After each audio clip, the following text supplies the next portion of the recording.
What's up guys, Sean here, and I have a really cool unboxing to do with you guys. I'm excited for this. This is a knife that was sent to me from Oknife. This is officially the first knife that a company is sending me to check out and review. I will have a discount code for this, which I will put below in the description. But anyways, this is a first impressions video.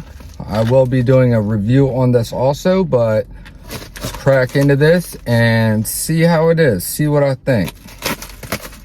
Very curious to see how they did on this. Now this one, at the time that I'm actually recording this, this knife has not been released. So I am one of the first people to actually have my hands on this. And this is called the Heron L1. Pretty cool looking like that. But just wait till you see this blade. That's what I'm really excited about. And I like that they got a fuller and they have a hole and a flipper tab.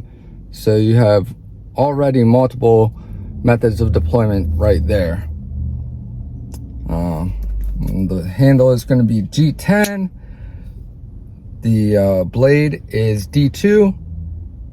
And it weighs 5.36 ounces. So not super light, but there's certainly heavier knives out there.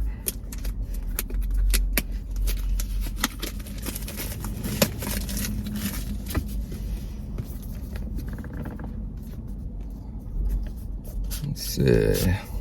Slides out like that. Nice packaging.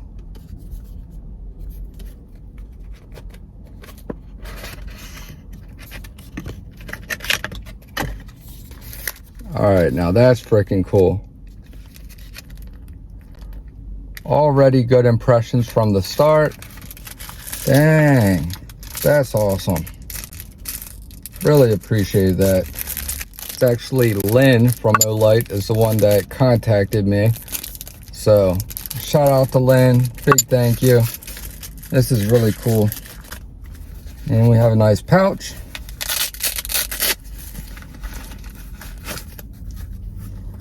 And then we have some plastic. Look at that. Oh snap. Some blue anno on that bad boy. Nice deep carry clip. It's not recessed in the handle, but the screws are recessed. So that's nice. Let's go ahead and give this a flick. I'm gonna go for the middle finger flick. Very nice. This feels a hell of a lot better in hand than I had imagined. I mean, I didn't have low expectations. I know I always keep an open mind, but it didn't look like it was necessarily the most ergonomic design. But I was, looks can be deceiving. This feels pretty damn good in hand. And look at this compound grind. That's why I said yes. Well, one of the big reasons.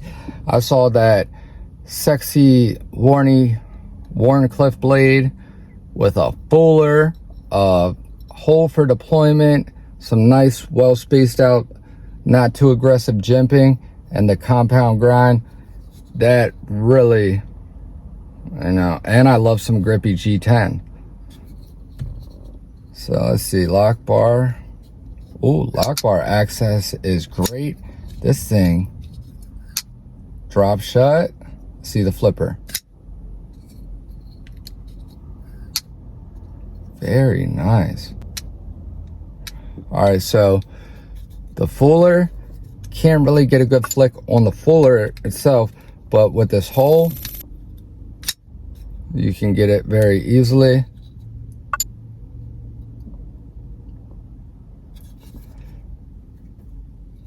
That feels really good. They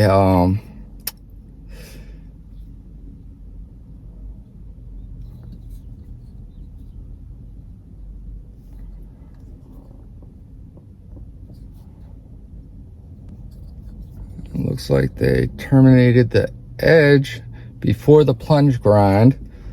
So you're going to be able to sharpen this without getting a smile on it. At least get a couple sharpenings in before you start getting near that plunge grind.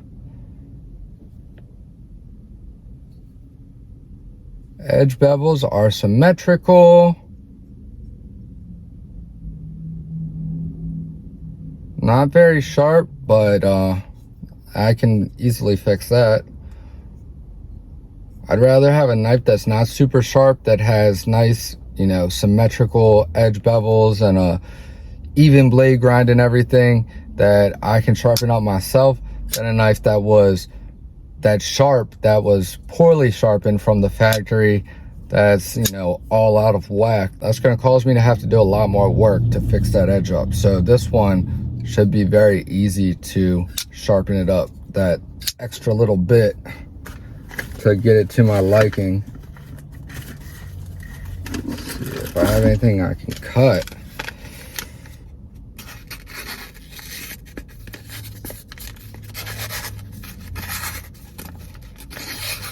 Okay, so it's not dull, it's just not sharp by my standards, so it's not a bad thing. I have a box right here.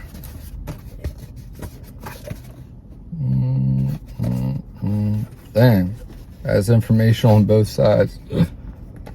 Let's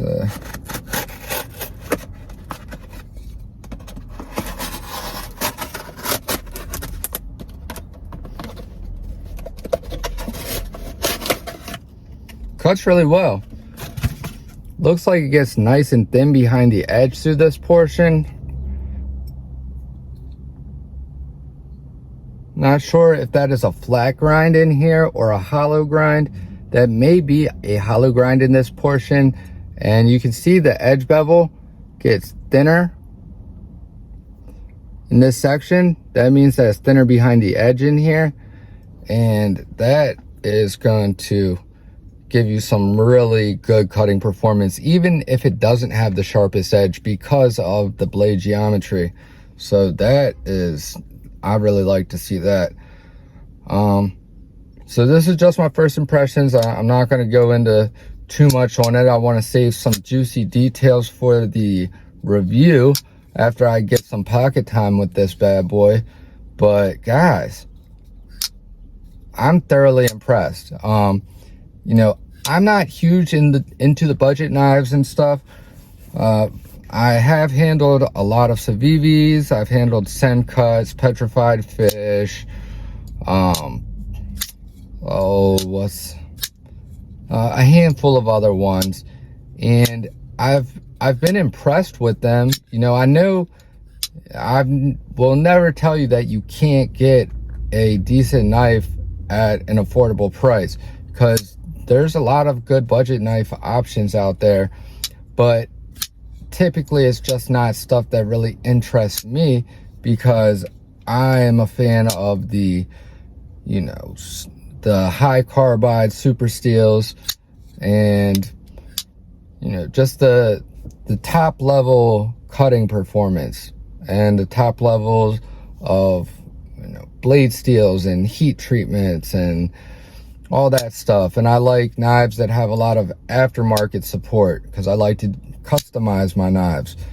So you know, typically what you're going to see most of on this channel is the knives that I'm personally interested in, and that's why I buy them. You know, I'm buying them for myself, so I'm not going to buy a knife that I'm not really interested in. But this, I'm gonna definitely be carrying this and using it and gathering my thoughts and opinions on it. And I will, you know, compared to the other budget knives that I've handled, this is definitely up there. The action is incredible. Dead nut centered, open back construction with standoffs. really cool design. So shout out to OLight. I appreciate you guys for sending this out to me. And yes, stay tuned for the review.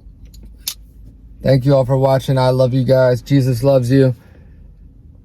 Stay tuned, and I'll see you guys in the next one. Peace.